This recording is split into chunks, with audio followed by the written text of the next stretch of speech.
Namaste, everyone. I'm going to give you an oracle, and this oracle is going to be different. I am going to be using Crystal Oversoul attunements and using the Crystal Wisdom Healing Oracle. And both decks are crystals, right? Crystal energy. So I'm going to send you all crystal energy. So I'm going to tune in with the mantra Om, O-N-G, Namo, Gurudev Namo, to open up the channel to the higher dimensions, the fifth dimension. I'm going to call upon Archangel Michael to my right. I'm going to call upon Archangel Gabriel to my left. Ahead of me, I call upon Mother Mary, and behind me, I call upon Archangel Zachiel and Saint Germain. Above me is a white sun, the Holy Spirit, and below me are all the ancestors who are here to raise my vibration and help me to reach victory in my spiritual, mental, emotional, physical, and psychic realities. Om Namo Gurudev Namo.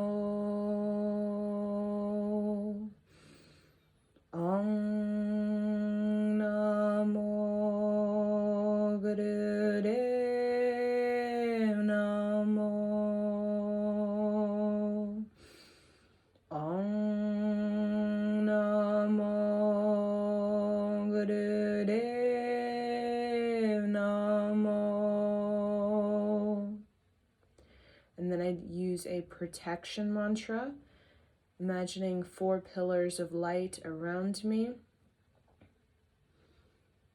Adgade name, Jigadgade name, Satgade name, Siddhi Gurudev name. Adgade name, Jigadgade name, Satgade name, Siddhi Gurudev name.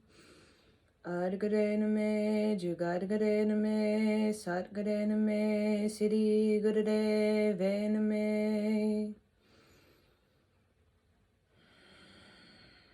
Okay, my intention is clear. My mind is clear. My body is spacious. My navel is strong. My heart is big. I drop in. My soul fully drops into this physical body. I receive the Holy Spirit now. As the Holy Spirit opens my crown chakra now, the Holy Spirit is moving through me, sending me immense waves of healing energy, healing anything that may be causing a disruption, any part of me that is holding back from embracing and accepting the fullness of my being. The Holy Spirit is releasing that for me, out of me, taking it away from me, resolving it in the higher dimensions, freeing me of it. My intention is pure. My intention is innocent. My intention is connected to my inner child, my most authentic, high self-worth, high self-esteem self. My intention is for all messages that come through me to be inspiring, empowering, and belonging to the higher dimension, the fifth dimension, and upward, high dimensions of creative destiny. My goal is to provide guidance that can help everyone reach their creative destiny in this incarnation, and to provide necessary healing that will support the growth, the excellence in every individual who will watch this. May this be a profound healing session. May this ignite courage. May this stabilize the courage. May this bring clarity of mind, inspiration, higher imagination. May the channel messages that move through me bring about knowledge, wisdom of the infinity. May I serve the infinity of all those who are watching this. May I come into the infinity in this life, this moment, this body, right here and now, so that I may be an example of peace, knowledge, wisdom, and prosperity, great wealth of the soul and of the physical. And so shall it be.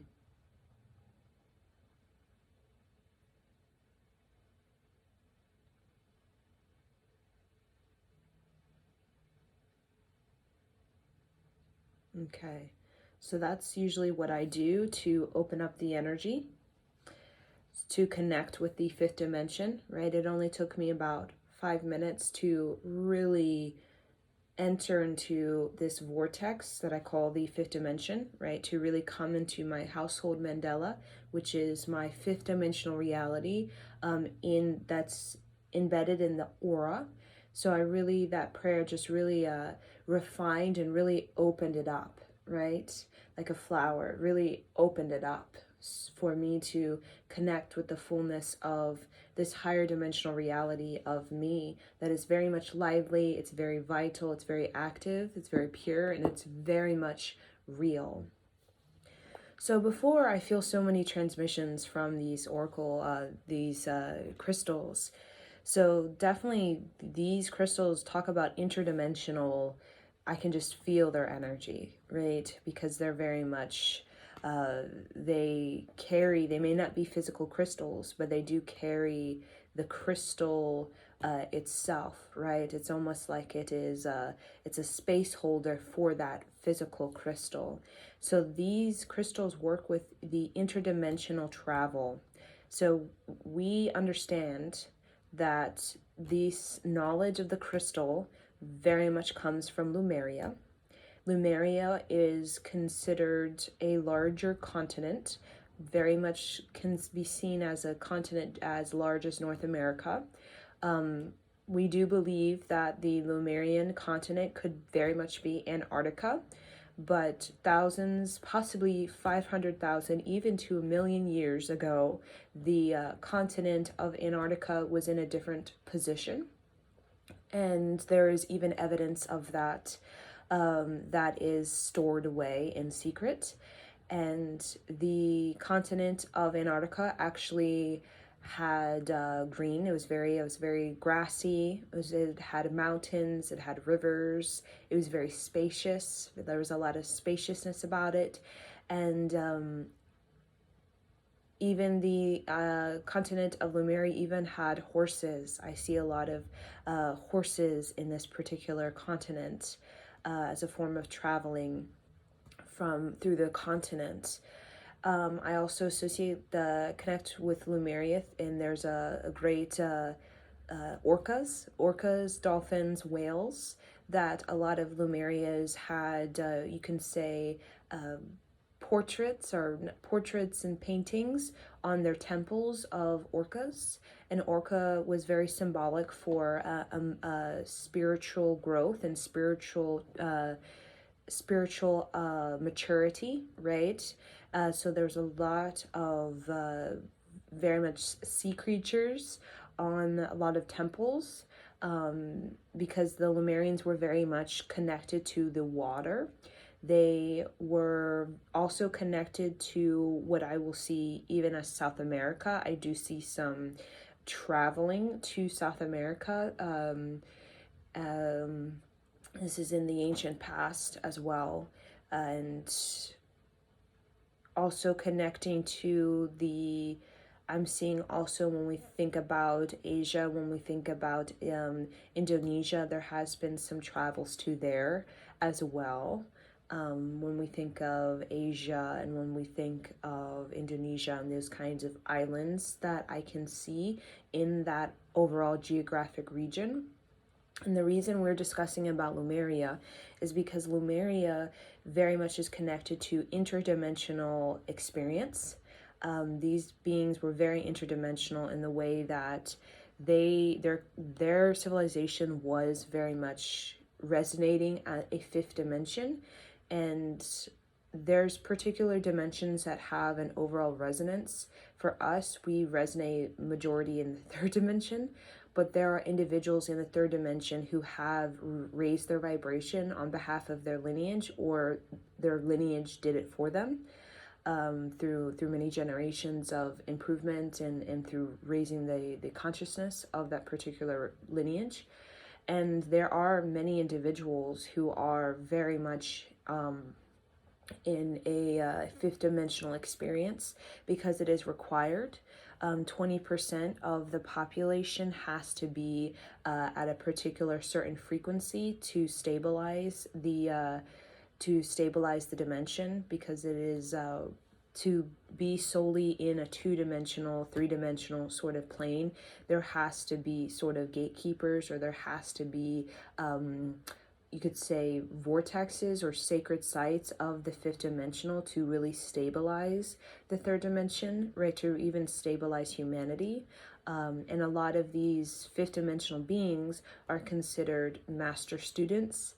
They're considered teachers in the way that they carry with them knowledge of their past incarnations and their future incarnations, in the way that they are students of the healing arts, the healing science.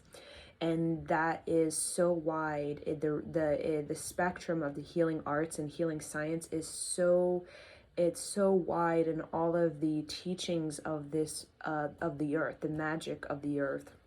When it comes to healing science of Vedic astrology, when it comes to healing science of herbalism, healing science when it comes to even being a doula, or when it comes to being a philosopher, or when it comes to being a children's book author, there are all of these sort of individuals are all a part of this fifth dimensional 20% of the population that is volunteered, or has been chosen, or has initiated themselves into this third dimension in multiple lifetimes, not just one, to basically be a space holder for either their planet, or for a higher dimension that they mostly reside in, right? As many mostly reside in a fifth dimension or higher, some beings much higher than the fifth dimension.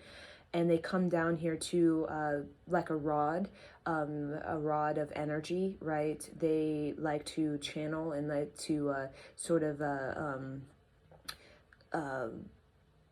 share and integrate this knowledge on this planet to help the generations raise their vibration, and raise their you could say their spiritual channels, so human beings can experience more victory, right, when it comes to spiritual development and emotional maturity, right? So human beings can really come into their creative self, and really let go of their patterned self that is patterned in ways of shame or judgment, belittlement, neglect, and all of these lower frequencies, these lower energies that can keep people really earthbound and away from their chosen destiny, which is to experience their creativity in this incarnation and multiple incarnations, and to really build that up so that they can begin to experience the fifth dimension on this planet, which is kind of the ascension. When we get to experience the fifth dimension on this planet, it means there's a sense of completion, there's a sense of mastery, there's a sense of ascension, a sense of coming home to who you truly are, and shedding the pounds of the lower energies that distort who you are and manipulate you into energies becoming, energies that are very much, they take from you, they drain you, and they very much keep you in a state of ego anxiety or ego restlessness or ego self-importance that really does not nourish you or support your creativity, but it sort of manipulates and it takes away from your creativity.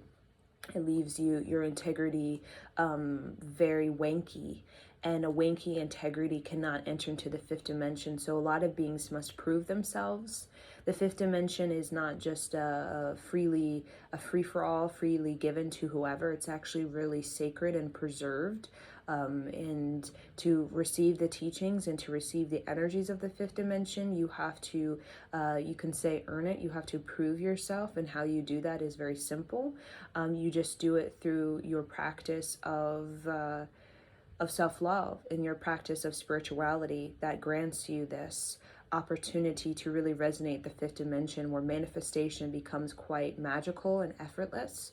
It becomes quite free-flowing, right?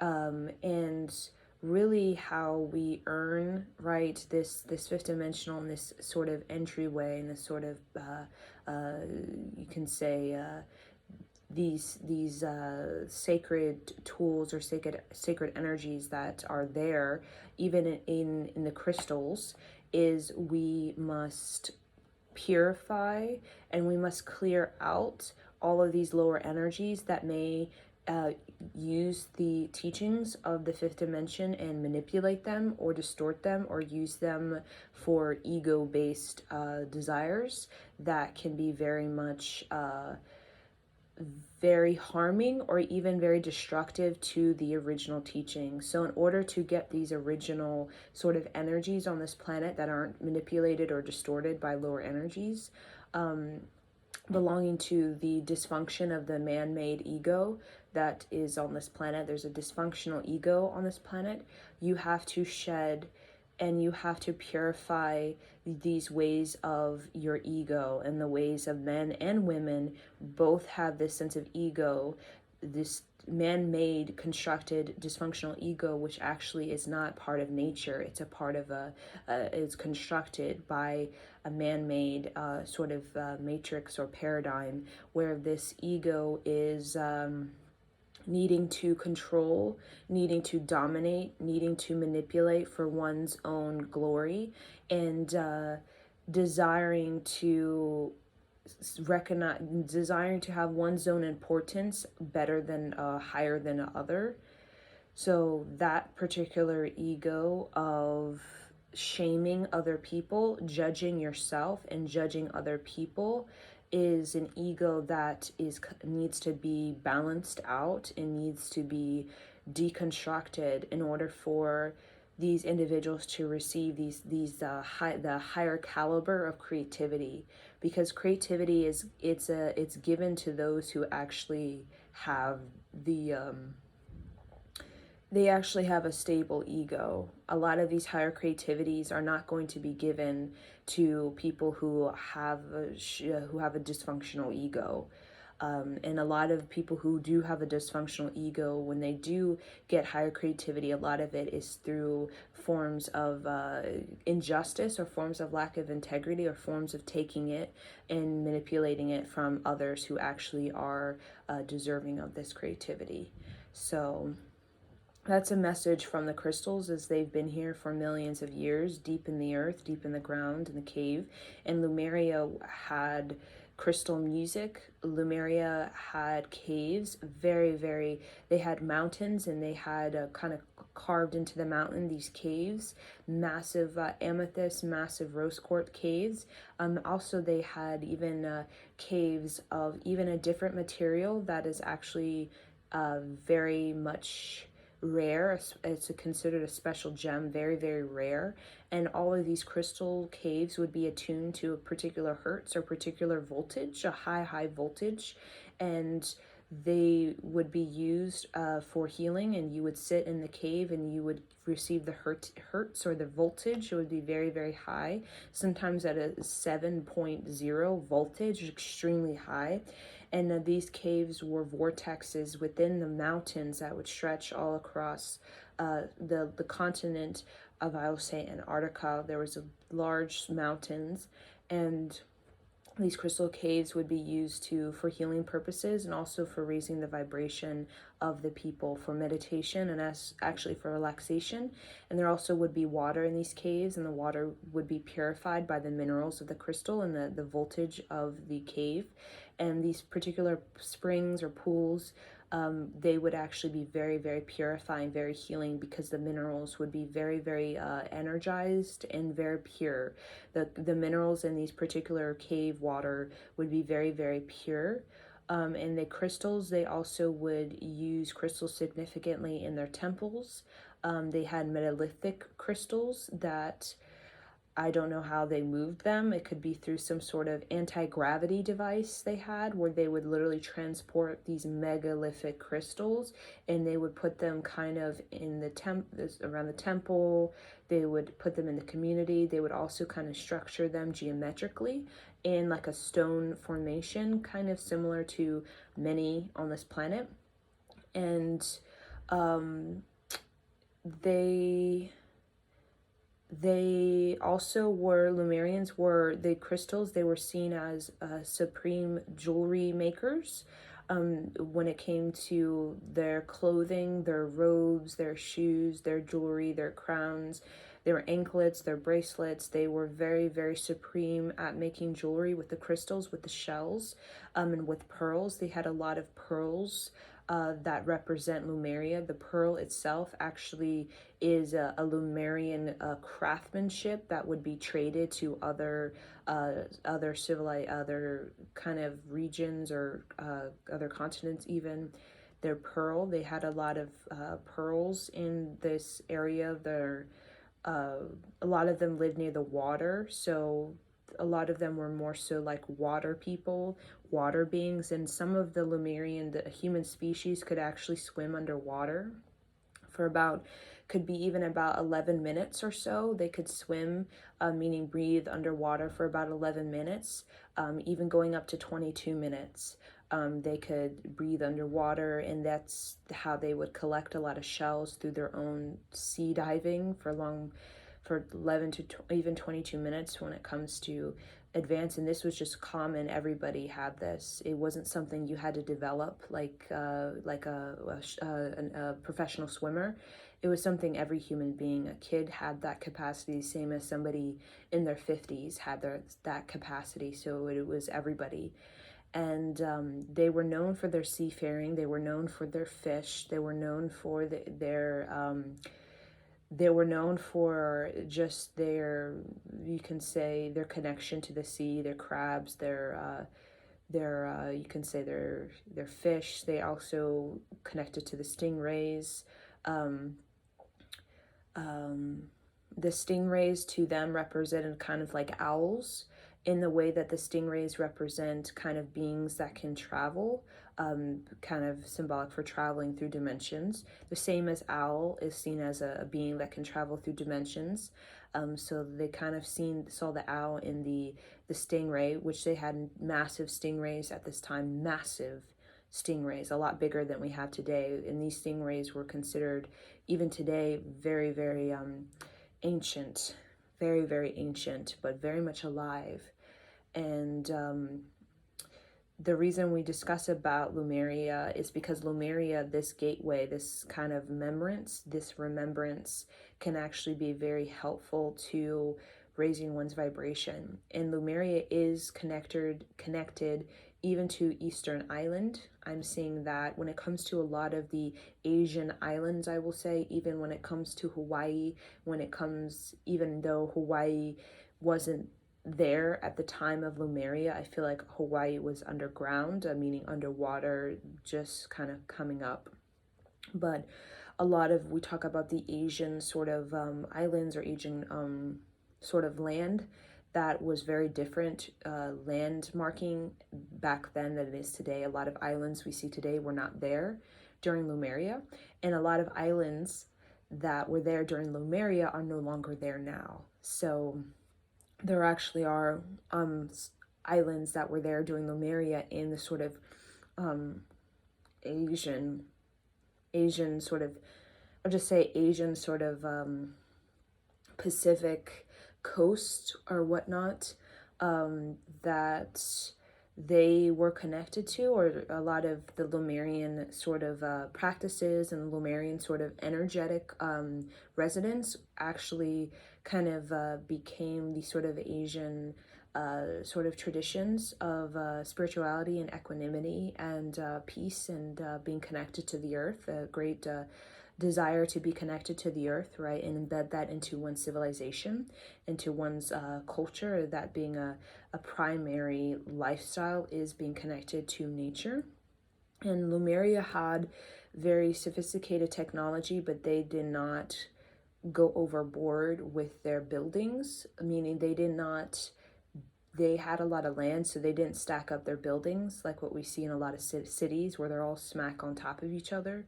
Lemuria was more about land rather than buildings, because their civilization was not that large. It could be like a couple thousand, like 40,000, 50, 60,000. It was nothing very large. It was not like, 10 million people or whatnot. It was a pretty average kind of population at this continent.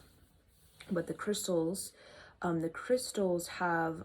are connected to the Akasha, and Lemuria is very much connected to the Akasha. The Lemurians can be considered I would like to say, the descendants of the Arcturians, in the way that the Arcturians, not belonging to Earth, but coming to Earth in ancient Egypt, after Lemuria, the Arcturians are considered the Akasha. They are the wisdom holders. They preserve a lot of knowledge of the universe, and they store it in somewhat of their consciousness, which is a massive database. And that's why the Arcturians are seen as having the elongated skulls, because their brain is much larger, because they store a lot of memory, and a particularly memory part of the brain. That memory part of the brain is greatly larger than ours, because they store a lot of that.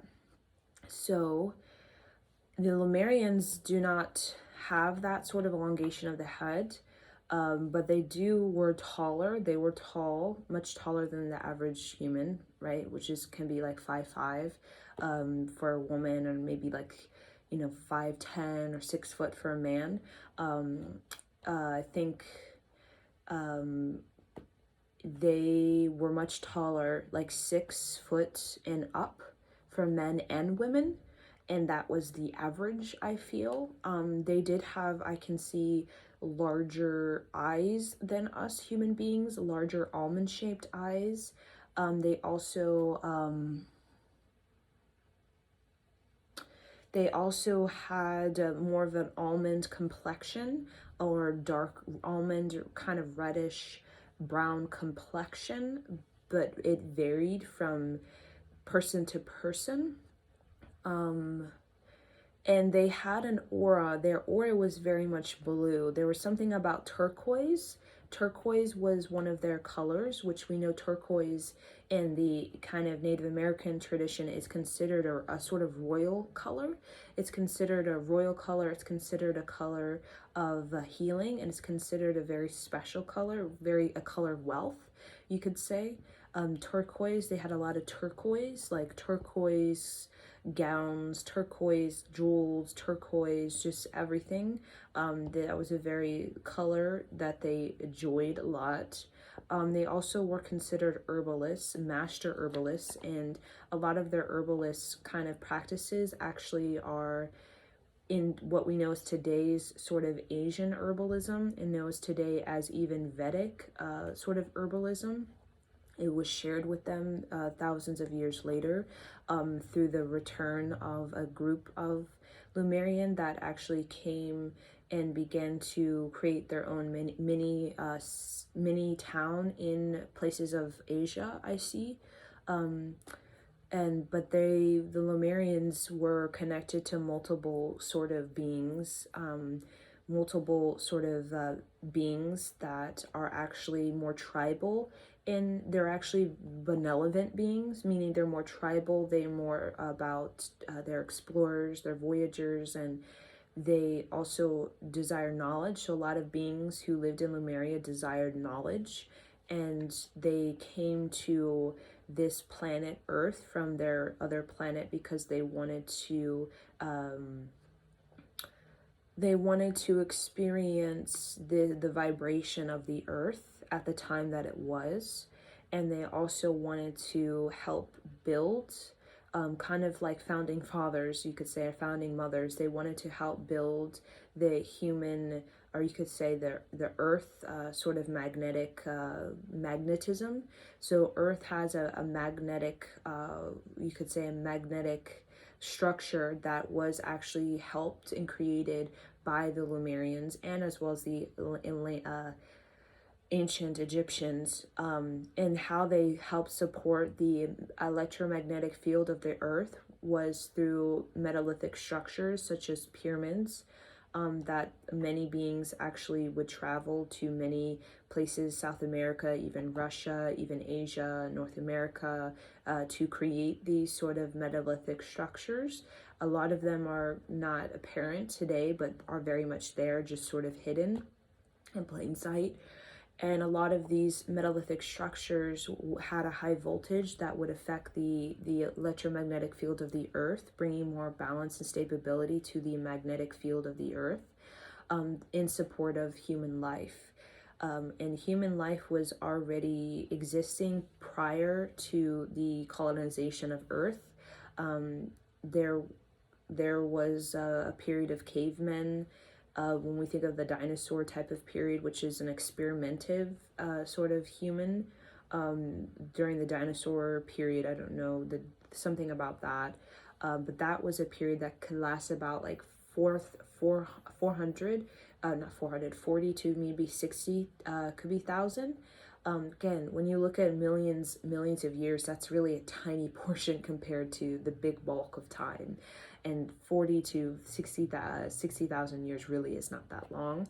And that was also an experiment, and that was also about I'm seeing of the fertilization of the planet. I feel the dinosaurs had some sort of experimentative like fertilization of the planet when it comes to spreading of particular plants, because there are plants that were brought here, like seeds, like brought here from other planets. A lot of planets were actually, the seeds were brought here. And I feel dinosaurs, just like many squirrels today, they would actually, they would kind of fertilize the land in long distances, because a lot of the dinosaurs, they would travel long distances. That was a very short period, but we did have some, you think of cavemen type of, cave women type of human species that was very, very primal, but that was very experimentative. And I feel like that, again, wasn't long of a period, but it was a part of the first introduction of human onto this planet. And when it comes to the human beings that we have today, when the electromagnetic field of this planet is very, very stable, because a lot of the assistance of this planet was actually supported by beings, higher dimensional beings who actually know how to colonize planets properly.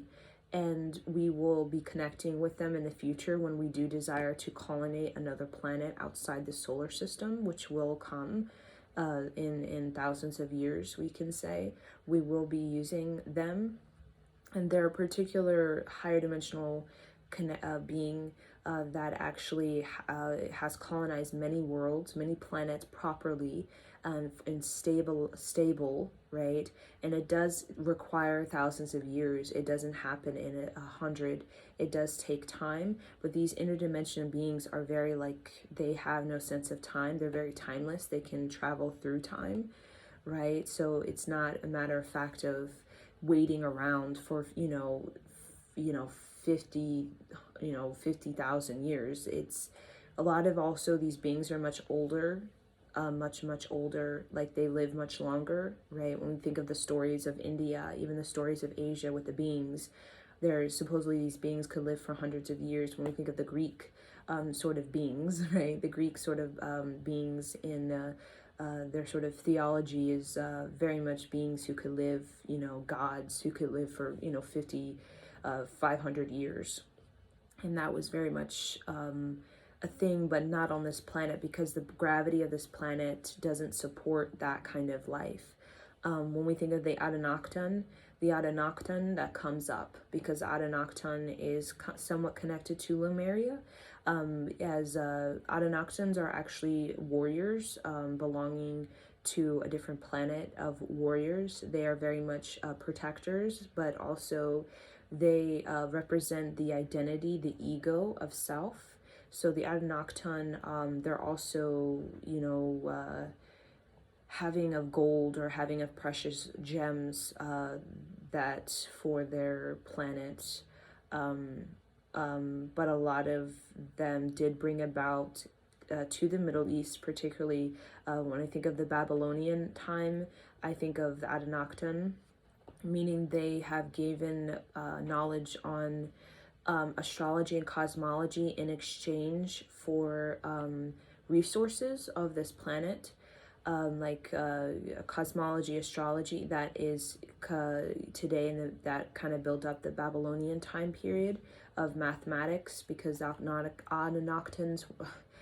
Anunnaki, I think, yes, they were represented mathematicians of the universe. They were mathematicians of the universe, and they basically mathematicians, also map makers when it came to cosmology and astrology and the prediction of catastrophes, catastrophic events. The Anunnakis were very, very mathematical, and they gave their mathematical sort of data to the Middle East in ancient times.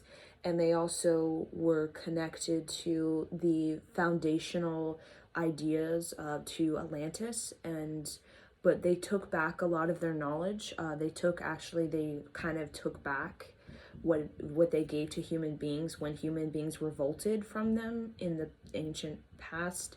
They took back all of their teachings, but there were many individuals. It was stored in the consciousness of humans, so it resurrected later on, known as sort of a Babylonian period in the Middle East. Not just Babylonian, just kind of sort of represents kind of the overall sort of mathematical, kind of astrological, cosmology sort of understanding, right? But they did support the sort of Atlantean mathematical theories to a lot of their architectural sort of design. When it came to also their renewable energy, that was also a big thing in Atlantis, was renewable energy. They were very good at that.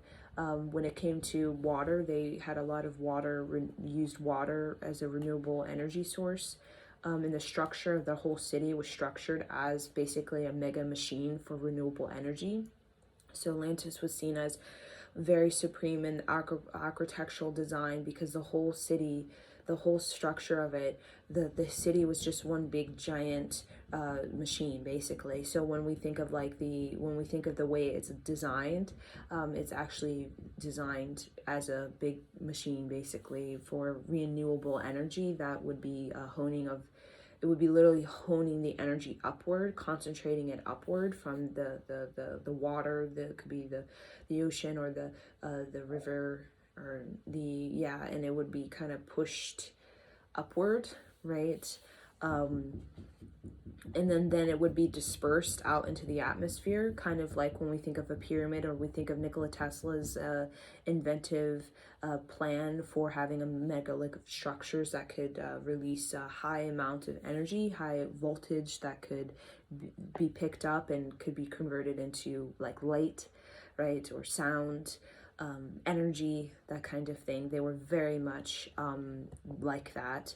So with the crystals, again, the crystals represent the Akasha. So just touching these crystals, I am able to connect with the Akasha, and I can connect with the future. I can connect even with the past, right? But my particular interest has always been the past, right? Because of that's a particular interest in me, right? But the crystals also can connect you with the future of this particular planet in thousands of years of time. Like, for example, um, we will successfully, they're saying, we will successfully, this planet transition from this third dimension into a fifth dimension. That will not happen in a day, and not even in 500 years, right? It will happen in its time, as a lot of people are going to be spiritually enlivened by the awakening on this planet, meaning there's a lot of ancient knowledge that's awakening within the crystal, within the stone, within the bloodline, because the planet itself, there's like an unlock. You can see in the DNA, you can actually, there's a sound or a code that can unlock. Just like there's a sound or a code or frequency that can unlock parts of the brain, we know that even in science, where you can play particular frequencies or tones, and those tones can actually unlock memories. It's very, very much used for hypnotherapy, right?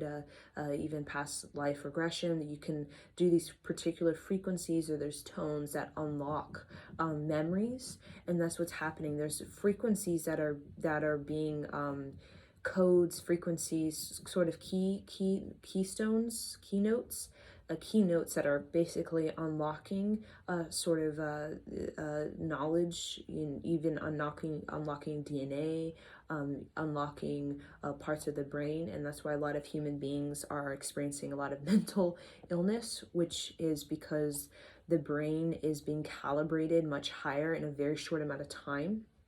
And a lot of people's brains cannot handle that amount of information that's flooding the brain, because when you unlock these particular brain sort of chambers, there's a lot of information that's coming out, and a lot of people cannot handle it, right? They don't have the sort of mental practice, mind practice, to be able to receive all that. And also the great sort of the great judgment of this planet and the great judgment of the past, when it comes, really it comes from religious judgment, right? That's very, very heavy in everybody.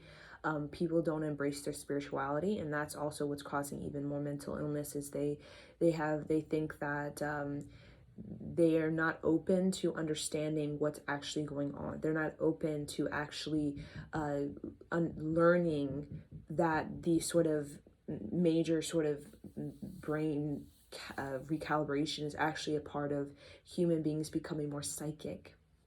And since there's so much religious judgment of the past in the Piscean age, a lot of people, they experience it and then they completely try to block it off, and then that causes even more, you can say, mental illness, or even more like confusion and even more sort of paranoia, because they're not open to actually understanding that it is, and it's a part of the spirituality of human beings, which is about your psychic development.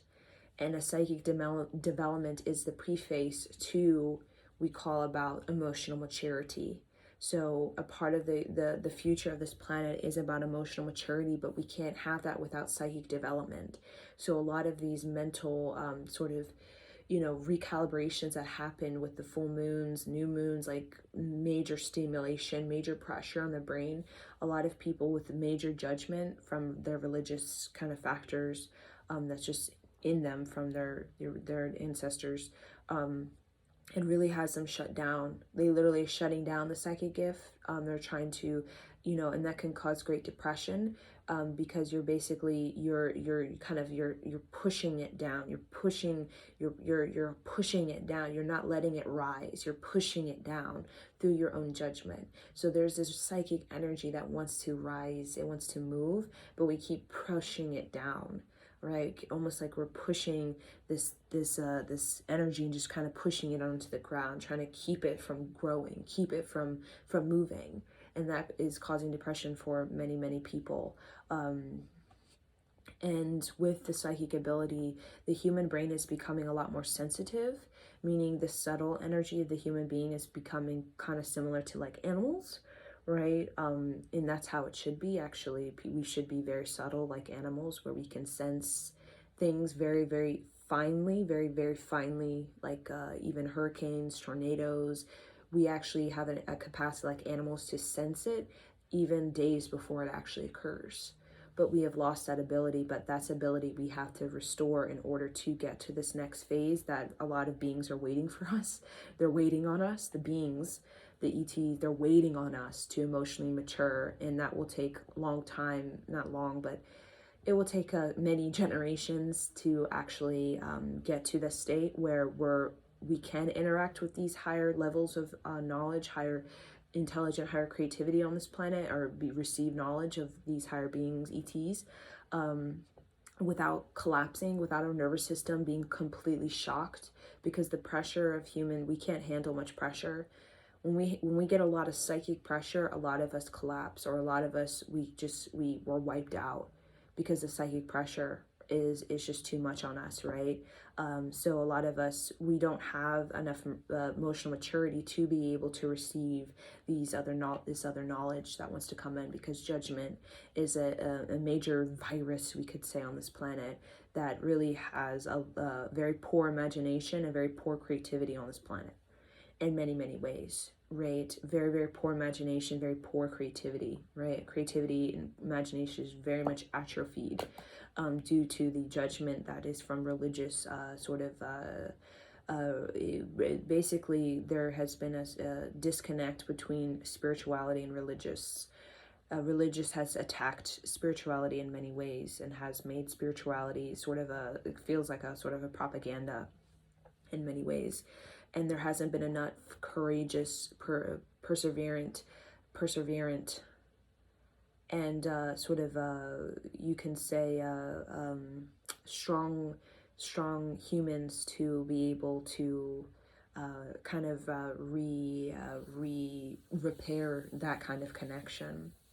So I feel like that's the main message these crystals wanted to channel. Now I'm just going to get into the crystals and see. They were definitely speaking to me through the cards, right? And they definitely, crystals overall will help you to really clear away your judgment, because again, your psychic abilities, human beings, the main focus for the future is your psychic development. And that will happen either involuntary or voluntary. Like either you sit down and meditate or not, you're going to be psychically developing at this time for all of human beings. When I see that the population, I feel like the population will increase a little bit more, but then I feel like it will kind of steady out. Probably 2050. I feel like it may steady out, meaning it won't have these major rise, major drops. I feel like it will steady out at a particular time, like 2050 or so. And then by 2070, I feel like we will get we will steady out. When it comes to the population, but there definitely is potential for a population boom, which is still going on right now. At some point, there could be some sort of population boom, and a lot of nation states, they are preparing for that population boom, is because they can sense it psychically based on the sort of loneliness of the population, and you can say the amount of people who are desiring to have children, and have many children. I feel it's a way. I feel like this is a strange message. It may go against your judgment. I do feel many are having children to escape their other sort of. It's almost like they don't want to give awareness to their community, or they don't want to give awareness to how they can really step up creatively. Because having a child and just having a family is not going to be entirely fulfilling in the future. Just having just any husband, or just any just having children with just any husband or any person is not going to be fulfilling in the coming of years. It's already kind of showing up. People are not, they actually are, people are going to focus more so on their creativity and focus more so on how to create a more of a community of a tribe, more of a tribe with the community, the neighborhood they have now, rather than just giving their, you know, kind of giving all their energy to a child. They're going to put all that energy towards their community and towards womanhood, manhood. There's going to be a huge emphasis on womanhood, manhood, in a lot of Asia country, as well as even the Middle East. There's going to be a lot of focus on womanhood, manhood, because everybody is separated and everybody's weary of each other, kind of paranoid. They're very, very taught by the patriarchy that they can't trust each other, that everybody's fighting and everybody's in competition, but that is not real. That is a part of the man-made ego that just fights just for the hell of it, like a gladiator, just fighting for the hell of it. But that's not real. That's actually not what we are. That's not natural for us to fight each other for whatever. Like, I'm just going to go over that, and, you know, I'm going to go over to France and just, you know, take their land because I want their gold and I just feel like it, right? They piss me off, so I'm just going to go kill them, right? There's a lot of competition, and there's a lot of sense of fighting, and there's a lot of sense of, like, getting one over each other, but it's not natural, and that's going to be deconstructed. Because a lot of people, the separation is going to increase, the feeling of it, especially as we keep having more kids and these sort of micro sort of families, where we're isolating ourselves from our community and just focusing on our kids. But as the population continues to kind of boom, that's no longer going to work.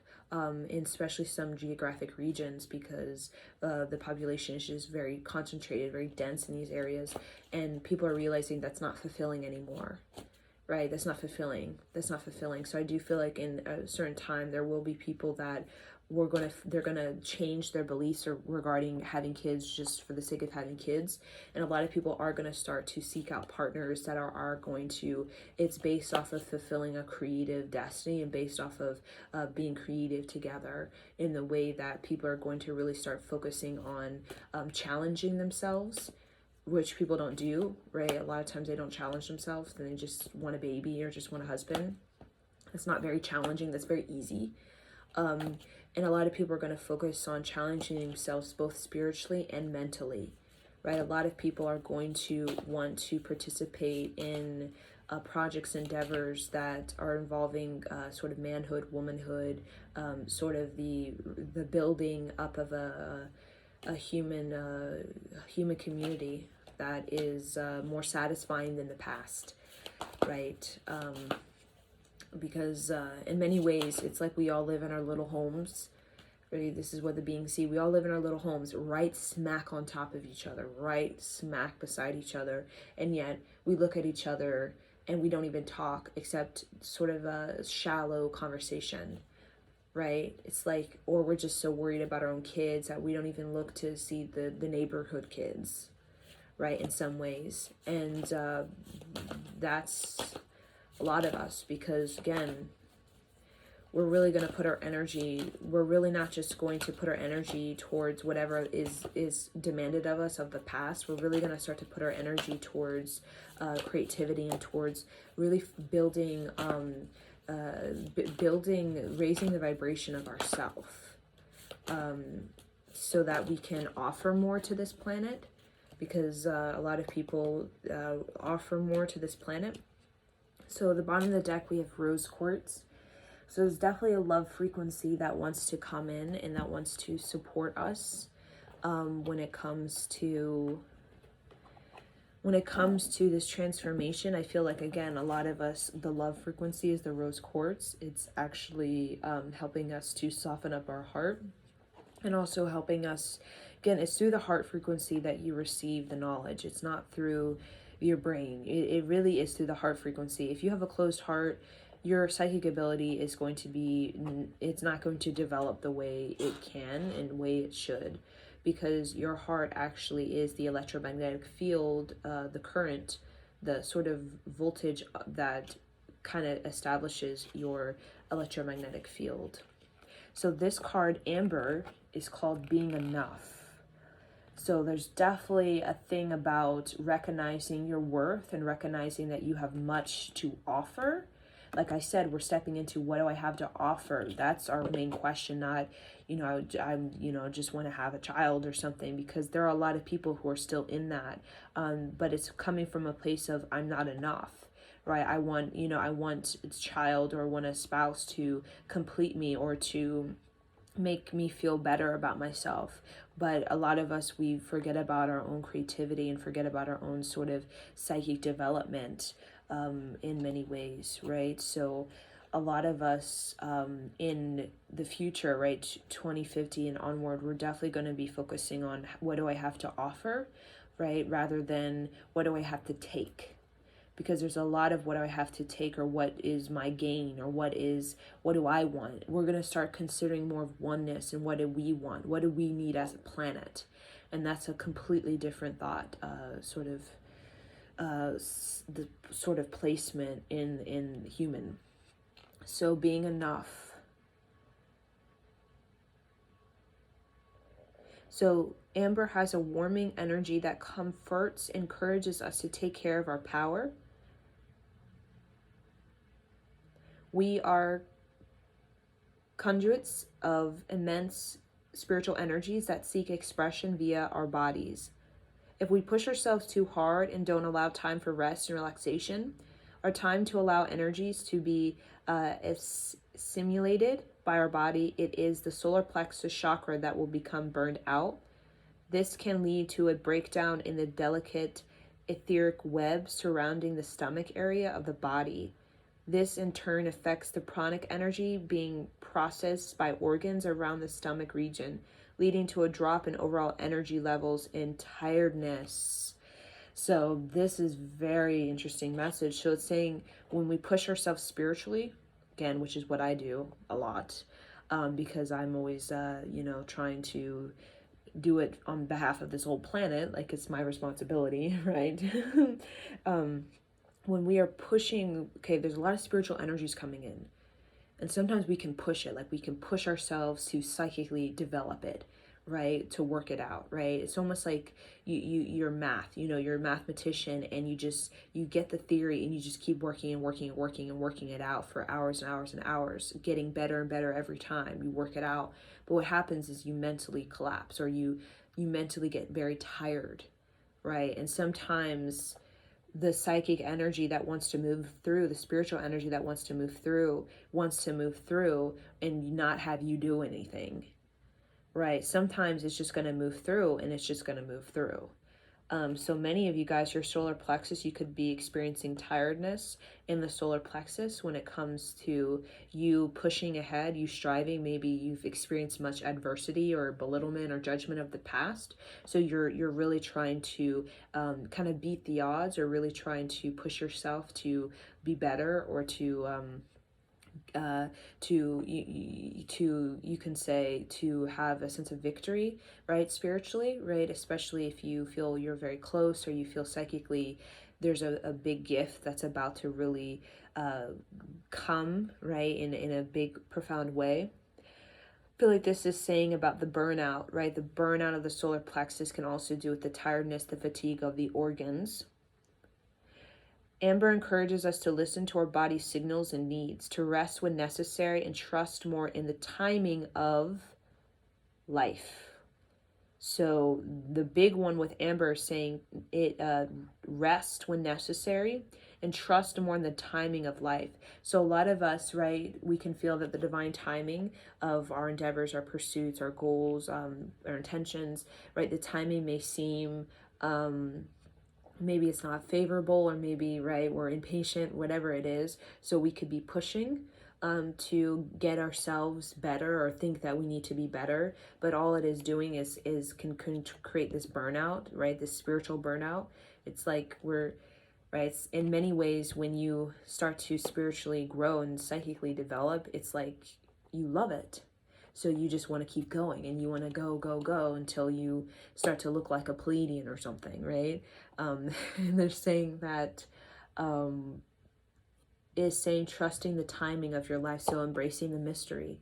That's really what it's saying. Embrace the mystery, right? Embrace the mystery, and embrace this time that you're in right now. So if you feel like, I should be in a different time in my life, this is saying, no, where are you at right now? Either you're social, or either you're alone, either you're a hermit, either you're, the Six of Wands, which is about like recognition and being around a bunch of people. It's for you. The time that you're in is for you. You're meant to be in that time. So you can use it well, right? You can use it well. So which a lot of you are in a period of relaxing, in a period of, okay, being alone, or just, just kind of, settling in, painting a picture, taking a walk, and just doing this kind of basic, subtle experiences. Allow that to happen, right? So allow that happen, because with the amber, I feel like amber is also represents the amber of, I see it's the amber of like a fire. There's the amber fire, and I feel like there is a fire that is, we can have too much fire, we can have too little fire, but I feel like there's definitely a fire that's inside of us, but it really is a fire, almost like a more of a resting fire. Like there's a fire that's helping us to heal, but it's more of a kind of a calm sort of fire. And then we have azurite, and this one says penetrating the veil. Azurite was used in third eye initiations by the Atlanteans, Egyptians, and Mayan elders. They placed the crystal on the third eye to help those facing the ultimate fear, the fear of the unknown, and the death of the self. Azurite stimulates our inner vision, where we see through the eyes of our soul. The vibration of azurite helps us to penetrate the veil between the human world and the subconscious layers. The heart azurite acts as a guide, helping one cross the threshold between the known and the unknown. We gain the courage to travel deep within ourselves to the core of who we really are. Through this, an unshakable knowing is experienced. The gift of this journey is a profound connection to one's intuition, to the source of eternal light, unbounded by space or time. So this card, again, similar to the other card about embracing the mystery, this is about embracing the unknown, which is the same thing, right? And trusting in the unknown, meaning trust your intuition, trust what you see energetically in the fifth dimension, but you're not seeing in the physical. You don't see it all around you in this present day. So it's really, really trusting, like if you're having these sensations, if you're having these pulsations, if you're having these visions, if you're having this intuitive, like, okay, I'm meant to be, I see this, I see myself on this clothing, or I see myself with this necklace, or I see myself in this friend or this partner, or I see myself in this career, or I see myself in this location. Trust that, right? And trust that you already have the activation. You are being enough. You already have the activation. You already have you already have the intuition. You're already tapped in. You just need to continue to focus on imagination, and don't get so hard on yourself based on practical. Like if you're very earthy, you may not like to see the imagination. You may not like to see these visions of your future self, because if you're very earthy, your practical self will not like that, because your practical self really wants to stay present in the now moment and work on goals that can be accomplished in this now moment. But for some of you, you're definitely being called to focus some time to be in imagination, to be in contemplation, to have those visions, to let those visions come through. Let whatever it is, even if you don't like it, right? If you don't like it, that just means you need more emotional maturity, right? If you don't like it, that just means that we need to, get some more emotional maturity and go deeper with it to see, okay, why do I not like it? Is it because I fear that it won't happen? Is it because I doubt? Is it because that it's too good to be true, or whatever it is, and I don't want to feel like I'm fooled or deceived, right? It actually isn't to pull back and block yourself. It's actually to go deeper into it, so you can really start to get the deeper you go with it, you may seem like you're going a little bit crazy in the imagination land, or the vision land, but the more you start to understand, okay, what is it that I need from this imagination? What is it this vision is telling me that I need? Or how is this showing me the subconscious and my subconscious pattern that has me in many ways holding a vision or imagination of myself that's very low, or that is very unsettling, or that is totally based off of anxiety or fear?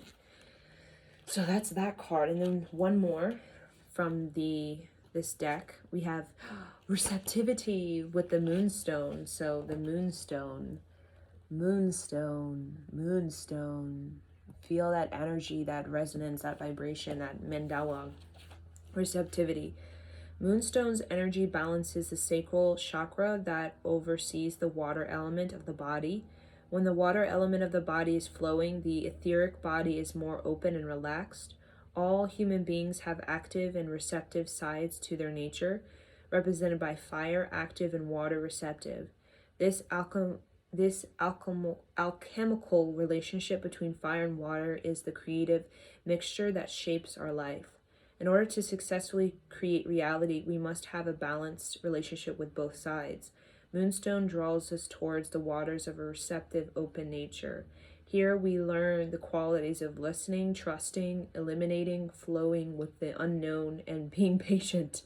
Their qualities will be more necessary for us as we learn to navigate the unknown. We got another card about the unknown, right? Unknown and being patient. So I feel like this moonstone, like the moon, right, that we have in around Earth, right? It's drawing us towards receptivity and openness. Here we learn the qualities listening, trusting, eliminating, and flowing. So the focus for us at this time is, again, we have the amber, which is the fire. It's the solar plexus. It's the courage. It's the assertion. It's perseverance. It's stamina. It's vitality, right? It's big energy.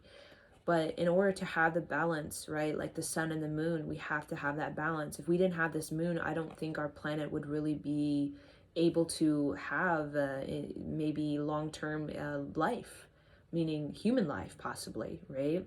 Without the moon, I don't think we might not even have any life at all.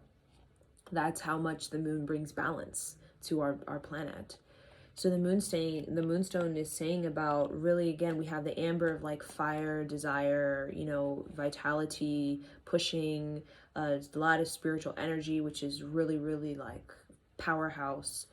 But then we also have the moonstone, which is also about embracing your more subtle, gentle, basic, calm nature.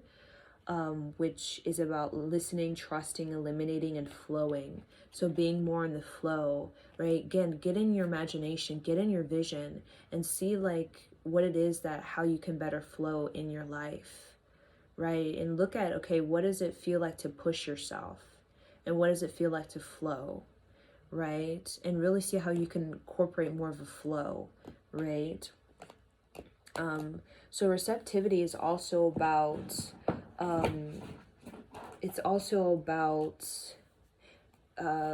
opening up, and let that open nature just draw to you what it is that you need. Usually I find in manifestation, usually the manifestation comes in for me when I'm literally just, like many times, literally just sitting there reading a book, right? And a partner comes up to me or something, or a new friend, or literally I'll just be like at a computer lab or something, right? When I was in college, and I literally just meet a teacher that I would know for life, basically, right?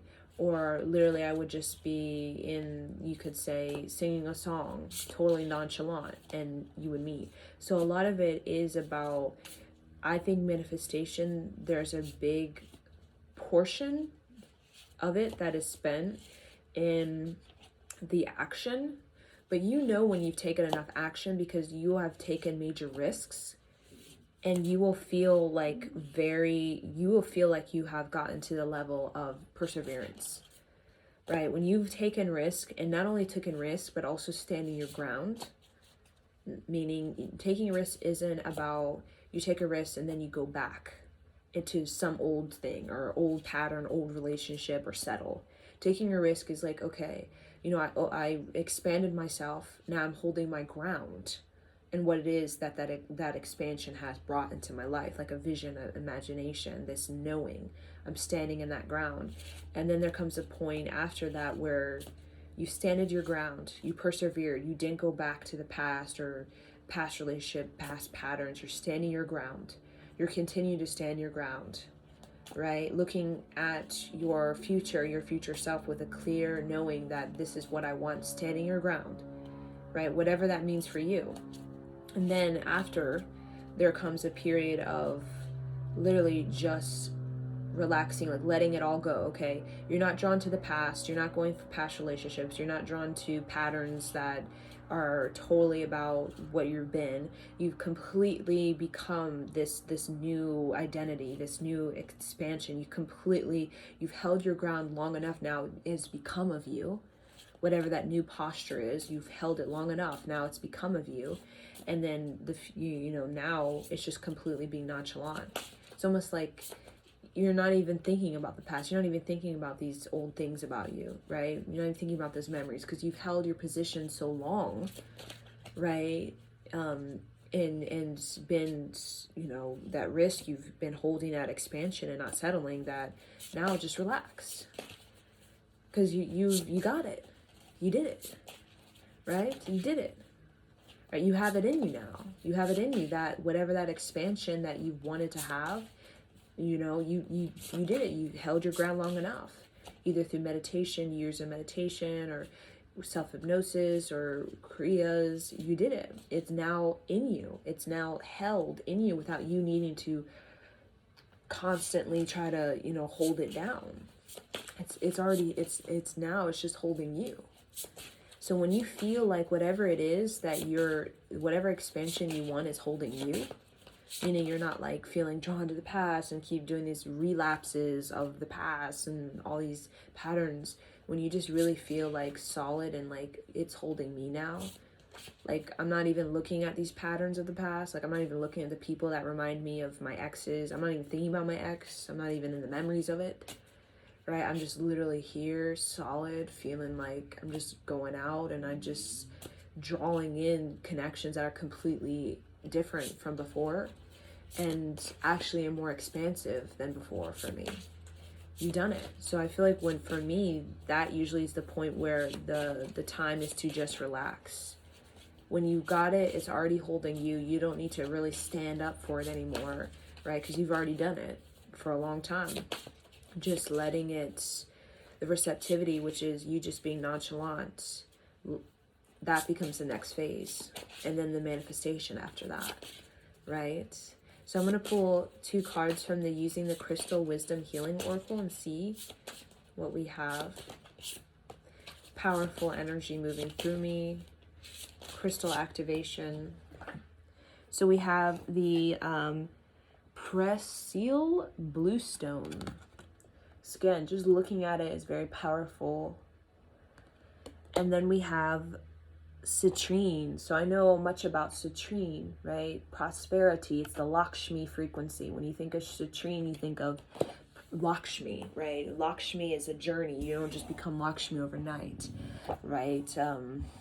We think of Kali, we think of Saraswati, and then we think of Lakshmi as like the sisters, the 3 sisters.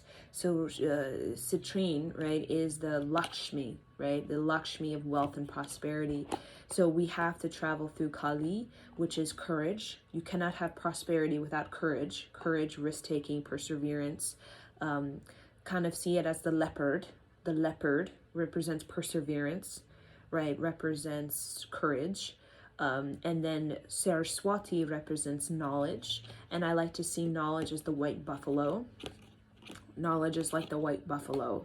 And you need courage, knowledge, and then Lakshmi represents the wealth that comes through your greatness, right? You need courage and you need knowledge, right? It's a spiritual, it's a part of your spiritual initiation process, right? You need knowledge, you need courage to be able to hold this wealth, because wealth is it's a maintaining, it's a sustaining, it's a life force. And life force is something we all have, but the higher vibration of it and the higher energy of that, that's something you actually have to have. There's spiritual requirements for that. Spiritual requirements. So get into this other card, because I don't know what this other card is. So definitely the energy. So the energy of the solar plexus has to do with the citrine. So our solar plexus is really like energized. There's a powerhouse in the solar plexus. There's a powerhouse in the solar plexus.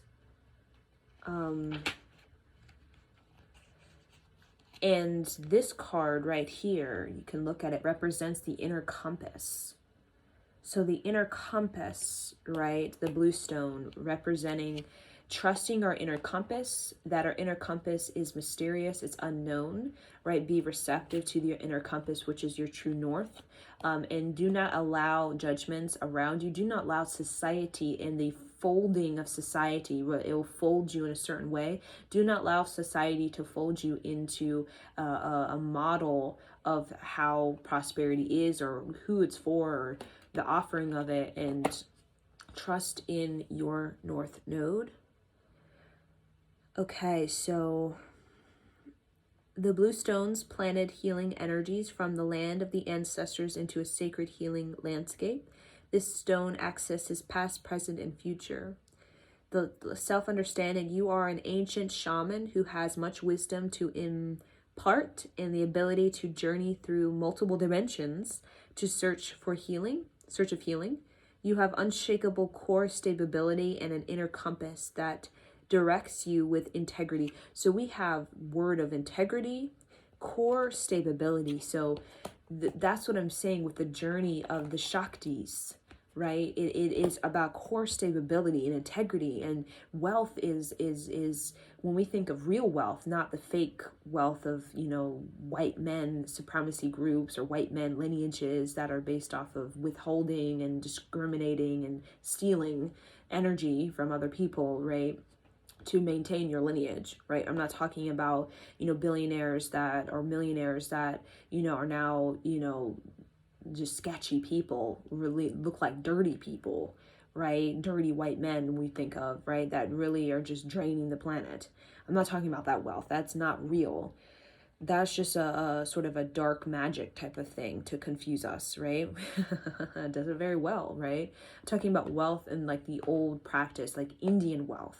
We talk about Middle East wealth, the Asia wealth, which is about core stability and integrity. That is a wealth where the nation state that has that type of wealth of those being, you know, you can say wisdom holders, who are usually considered like wisdom holders were actually considered you could say the wealthy, right? Because the nation state is actually flourishing.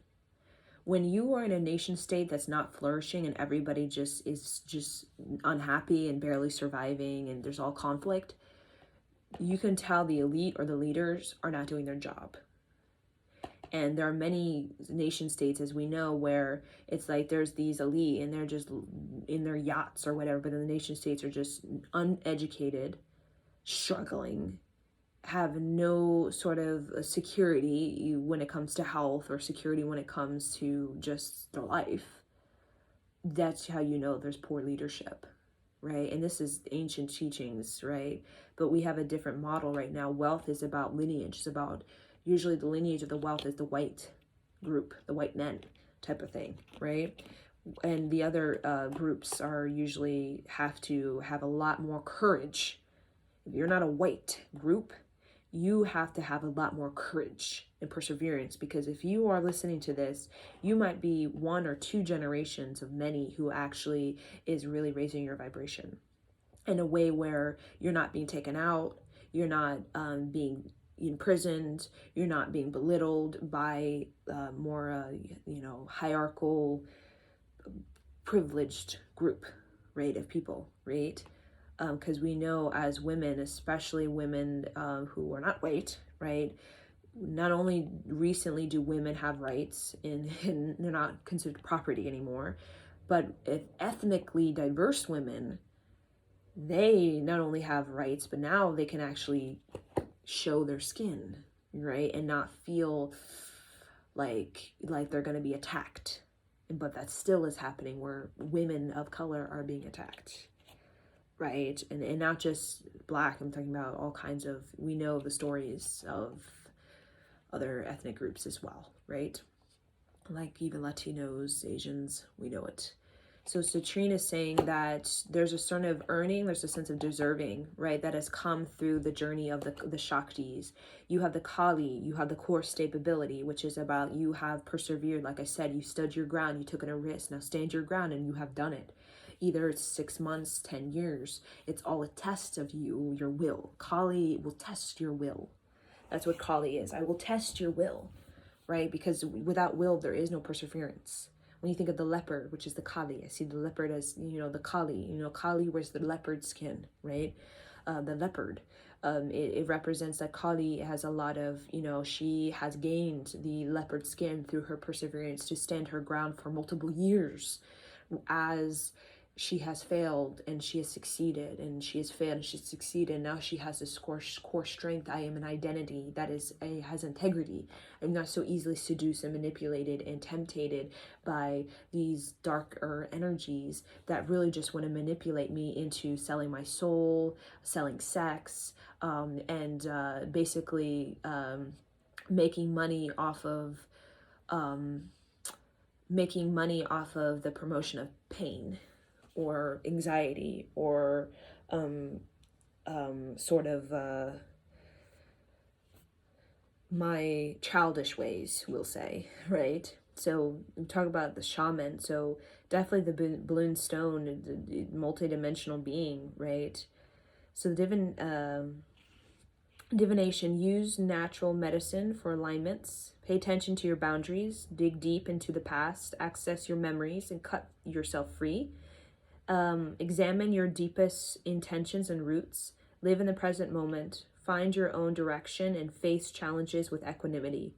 You have power to decide. Pay particular attention to your environment. So there's a lot of pay attention, have boundaries, and there's a lot of face your challenges with equanimity, meaning that's true strength when you have equanimity. When you're facing your challenges like a crazy fool, like neurotic and just like going crazy, that shows that you're very weak, right? But facing your challenge with equanimity means you have a lot of intuition. You have a lot of personal power. So I'm not gonna, I guess I can read Citrine because I already kind of gave you the message on that. So we'll go a little bit into that. Citrine, which is number 18. Okay.